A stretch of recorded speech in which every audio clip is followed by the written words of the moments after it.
स्वागत है आप सभी का एजू मंत्रा यूट्यूब चैनल में। आज हम शुरू करने वाले हैं फ्यूचर इंडेफिनिट टेंस। तो देखिए, फ्यूचर इंडेफिनिट टेंस कौन सा होता है। फ्यूचर इंडेफिनिट टेंस वो टेंस होता है जिसमें भविष्य में होने वाले किसी कार्य के बारे में बताया जाता है। ऐसा वाक्य जिसमें किसी कार्य का उल्लेख किया जाता है वह भविष्य में होना होता है, ना तो वर्तमान में ना ही भूतकाल में। भविष्य में आने वाले समय में किसी कार्य का किया जाना जिस वाक्य में दर्शाया जाता है वह भविष्य काल में होता है। तो देखिए, कोई कार्य जो भविष्य काल में किया जाएगा वहाँ पर फ्यूचर इंडेफिनिट टेंस होता है। आगे चलिए इसमें देखते हैं। इसकी पहचान की बात की जाए तो देखिए, इन वाक्यों के अंत में गा गी गे, जैसे जाएगा, जाएगी, खाना खाएगा, खाना खाएंगे, गा गी गे भविष्य सूचक शब्दों का प्रयोग होता है। ठीक है। हेल्पिंग वर्ब इसकी देखें तो हेल्पिंग वर्ब होती हैं विल और सेल। अब विल और सेल में इनके यूज की बात की जाए तो जो सब्जेक्ट होते हैं आई और वी, इन सब्जेक्ट के साथ में यूज होता है सेल। और अदर जितने भी, इन दोनों के अलावा अदर जितने भी सब्जेक्ट आएंगे सभी के साथ में हमें यूज करना होता है विल। ठीक है। मेन वर्ब की फर्स्ट फॉर्म का यूज किया जाएगा इसमें। यहाँ पे मैं लिख दूँ एक बार आपके लिए, आई और वी, इनके साथ में तो आएगा सेल।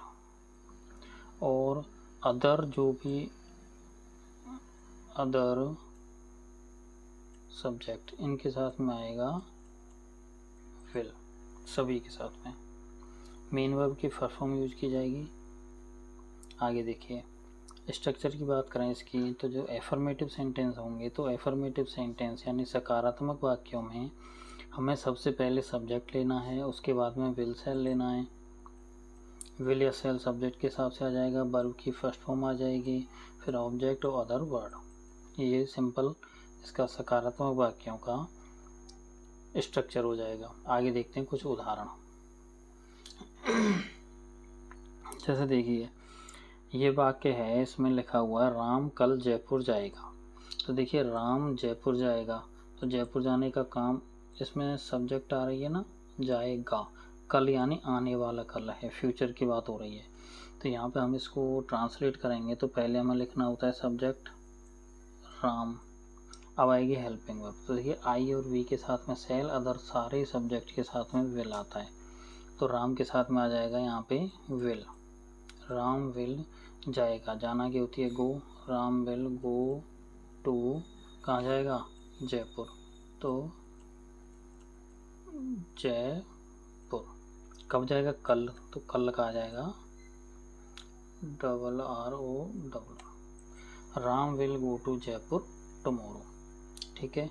अगला सेंटेंस देखते हैं, बच्चे कल विद्यालय जाएंगे। तो देखिए, बच्चे चिल्ड्रन,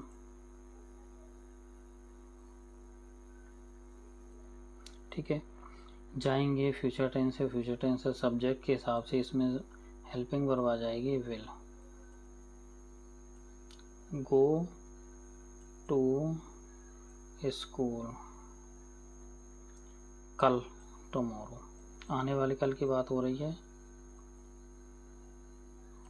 ठीक है, आने वाले कल की बात हो रही है, टुमारो आ जाएगा। आगे चलते हैं। अब देखिए, वह अपने परिवार के साथ दिल्ली जाएगी। तो वह, पहले तो इसमें देखना है हमें, वह जो है सब्जेक्ट, जो वह है वह और जाएगी, तो ये हो गया सी हो गया। ये ही और सी उसके जाएगा या जाएगी के हिसाब से पता चल जाएगा। अब देखिए, she helping verb will, she will अपने परिवार के साथ दिल्ली जाएगी। तो जाएगी तो विल गो टू दिल्ली। अब किसके साथ, परिवार के साथ, तो विद हर, सी के साथ आ जाएगा विद हर फैमिली। ठीक है, she will go to Delhi with her family. ठीक है। आगे चलते हैं। आगे देखिए नेगेटिव। नेगेटिव में मैंने पहले भी बताया है, नेगेटिव वर्ड जो सेंटेंस होते हैं उनमें नेगेटिव वर्ड नॉट जो होता है ये वर्ब से पहले, मेन वर्ब से पहले नोट को लगा देते हैं, बाकी स्ट्रक्चर सेम रहता है। तो आगे देखिए ट्रांसलेशन करके देखते हैं। वह कल विद्यालय नहीं जाएगी, नहीं जाएगी वह सी हो जाएगा, सी। Helping verb will. अब इसमें मेन वर्ब आएगी, जाना, जाना यानी गो।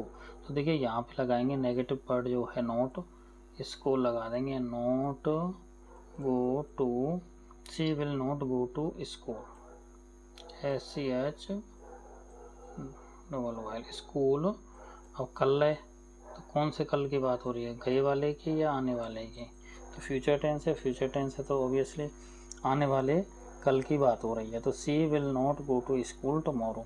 नोट में सीधा सा है, मेन वर्ब से पहले नोट को हम लगा देते हैं। आगे चलिए, वह कल तुमसे मिलने नहीं आएगा। तो देखिए वह कल तुमसे मिलने नहीं आएगा, तो ही हेल्पिंग वर्ब विल। अब आएगी मेन वर्ब आना, ही विल नॉट, यहाँ पे आ जाएगा नोट जो है नेगेटिव वर्ड वो आ जाएगा मेन वर्ब से पहले। ही विल नॉट कम, आने की कम हो गई, he will not come to मिलना, मीट, किससे मिलने, यू। वह तुमसे मिलने नहीं आएगा तो तुमसे क्या आ गई, you. He will not come to meet you. अब वही कल कब है, टुमारो, ठीक है। He will not come to meet you tomorrow. आगे चलिए इंटरोगेटिव सेंटेंस देखिए। इंटरोगेटिव सेंटेंस दो तरह के होते हैं, या तो शुरू मिलते हैं किसी प्रश्नवाचक शब्द से, तो या तो होगा WH वर्ड, यदि WH वर्ड नहीं होगा तो ये मिलेंगे शुरू क्या से। तो क्या से अगर शुरू होंगे तब तो हमें शुरू करना है हेल्पिंग वर्ब से। यदि WH वर्ड वाक्य में दिया हुआ है तो हम WH वर्ड को पहले रख देंगे, उसके बाद सेम स्ट्रक्चर रहेगा पूरा, ठीक है। WH वर्ड है तो वो लगा देंगे, हेल्पिंग वर्ब, सब्जेक्ट, वर्ब की फर्स्ट फॉर्म, ऑब्जेक्ट और अदर वर्ड कोई होंगे तो वो आ जाएंगे। तो आगे देखिए कुछ उदाहरण देखते हैं इसके हम। तो ये एग्जाम्पल है, क्या बच्चे शाम से पार्क में खेलेंगे। तो देखिए इसमें क्या से शुरू हो रहा है, हमें किससे शुरू करना है, हेल्पिंग वर्ब से। हेल्पिंग वर्ब आ जाएगी विल, विल बच्चे, विल चिल्ड्रन। अब देखिए खेलेंगे, हेल्पिंग वर्ब हो गई, सब्जेक्ट हो गई, अब आएगी मेन वर्ब की फर्स्ट फॉर्म, खेलना, प्ले। विल चिल्ड्रन प्ले, कहाँ पे खेलेंगे, पार्क में, इन द पार्क। शाम से, from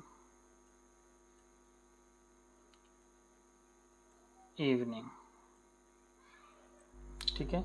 will children play in the park from evening, question mark आ जाएगा लास्ट में, ठीक है। अगला सेंटेंस देखते हैं, सोहन कल जयपुर क्यों नहीं जाएगा। तो देखिए इसमें क्या से शुरू नहीं है वाक्य, क्या से शुरू वाक्य नहीं है, तो इसमें प्रश्नवाचक शब्द दिया हुआ है क्यों। तो सबसे पहले तो आ जाएगा वाई, ठीक है। अब आएगी हेल्पिंग वर्ब विल या सेल, तो सोहन इसमें सब्जेक्ट है, सोहन के हिसाब से इसमें आ जाएगी विल, वाई विल। अब आ जाएगा subject Sohan, why will Sohan, why will Sohan. अब इसमें क्या, क्यों नहीं जाएगा, एक सेकेंड, देखिए इंटरोगेटिव था इसमें, ये नहीं आ गया, ये गलत आ गया है, इंटरोगेटिव नेगेटिव हो गया, इसमें हम इसको नोट को हटा देंगे इसमें से, ठीक है। अब देखिए why will Sohan, why will Sohan Jaipur जाएगा, जयपुर जाने की बात हो रही है, why will Sohan go to Jaipur, कल, टुमारो।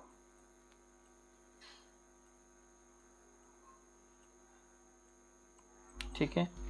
अब देखिए इसमें सोहन सब्जेक्ट है, तो सब्जेक्ट जब किसी चीज़ का नाम आता है, किसी आदमी का है या किसी जगह का नाम है, तो उसका पहला अक्षर हमको कैपिटल बनाना होता है। तो यहाँ पे जैसे ये सोहन है, तो सोहन का पहला शब्द एस कैपिटल है। यहाँ पे जो जयपुर है, जयपुर का पहला वर्ड जे जो है ये कैपिटल बनाएंगे, ठीक है। आगे चलते हैं। अब आता है interrogative negative sentences. Last type होती है इसकी, सकारात्मक हो गए, नकारात्मक हो गए, प्रश्नवाचक हो गए। प्रश्नवाचक नकारात्मक यानी प्रश्नवाचक शब्द भी होगा और नकारात्मक शब्द भी होगा। तो देखिए स्ट्रक्चर में हम देखें तो जो प्रश्नवाचक शब्द का स्ट्रक्चर था वही सेम होगा, केवल मेन वर्ब से पहले इसमें नोट को हम रख देंगे, बाकी सेम रहेगा। WH वर्ड क्या से शुरू है, तो अपन को शुरू करना विल सेल से। अगर कोई WH वर्ड प्रश्नवाचक शब्द वाक्य में आ रहा है तो हम उसको पहले WH वर्ड से शुरू करेंगे। तो देखिए WH वर्ड, फिर विल सेल, फिर सब्जेक्ट, फिर आ जाएगा नोट, उसके बाद में मेन वर्ब की फर्स्ट फॉर्म, फिर ऑब्जेक्ट, ऑब्जेक्ट के बाद में अदर वर्ड जो भी वाक्य में दिए हुए हैं वो आ जाएंगे। तो देखिए कुछ हम उदाहरण देखते हैं, ट्रांसलेशन करेंगे। तो देखिए ये है, क्या तुम सोमवार से कॉलेज नहीं जाओगे। अब इसका ट्रांसलेशन हमें करना है। तो देखिए सबसे पहले तो इसमें प्रश्नवाचक शब्द है, नेगेटिव भी है, और प्रश्नवाचक शब्द वाक्य जो है ये क्या से शुरू हो रहा है। तो क्या से शुरू हो रहा है, तो हमें शुरू करना है हेल्पिंग वर्ब से। हेल्पिंग वर्ब विल या सेल, तो ये हमें देखना होगा सब्जेक्ट। सब्जेक्ट क्या है, तुम, तो तुम के साथ में हेल्पिंग वर्ब आएगी विल। तो देखिए विल, सब्जेक्ट आएगा विल यू, विल यू। अब क्या आएगा, मेन वर्ब जाना, तो विल यू, इसमें नेगेटिव वर्ड है, नोट है, तो नोट को हम रखेंगे पहले। विल यू नोट जाओगे, गो टू कॉलेज, तो कॉलेज, ठीक है। सोमवार से, तो from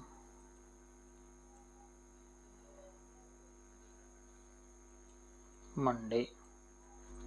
will you not go to college from Monday, क्या तुम सोमवार से कॉलेज नहीं जाओगे, ठीक है। आगे चलते हैं, अगला वाक्य देखते हैं। तो देखिए वह तुम्हें घर का रास्ता क्यों नहीं बताएगा। तो देखिए इसमें क्वेश्चन मार्क है, नोट है और प्रश्नवाचक शब्द भी है। तो हमको ऐसे सेंटेंस में हमको सबसे पहले प्रश्नवाचक शब्द को रखना होता है। तो क्यों है, वाई, तुम्हें, वह, तुम्हें नहीं वह। तो देखिए इसमें सबसे पहले आएगा वाई। अब सब्जेक्ट क्या है इसमें, वह है, वह के हिसाब से हेल्पिंग वर्ब क्या आ जाएगा, वाई विल ही। अब आएगी मेन वर्ब, मेन वर्ब बताना यानी टेल, तो नोट है, तो नोट आएगा पहले मेन वर्ब से। Why will he not tell you, किसको बताना है, तुम्हें। Why will he not tell you the way to, कहाँ का, घर का रास्ता, the way to home, question mark. Why will he not tell you the way to home, ठीक है। ये हो गया इंटेरोगेटिव नेगेटिव सेंटेंस। अब देखिए इसमें प्रैक्टिस कीजिएगा, आप कुछ ऐसे वाक्य देखिएगा, कहीं से भी नेट से निकाल लीजिएगा, फिर उनको ट्रांसलेट करके देखो, उसके बाद में चेक करना। कोई प्रॉब्लम आती है आपको, आप कमेंट में डाल सकते हैं, मैं आपकी प्रॉब्लम का सॉल्यूशन कर दूंगा। मिलते हैं अपने नेक्स्ट वीडियो में, तब तक के लिए पढ़िए, प्रैक्टिस कीजिएगा।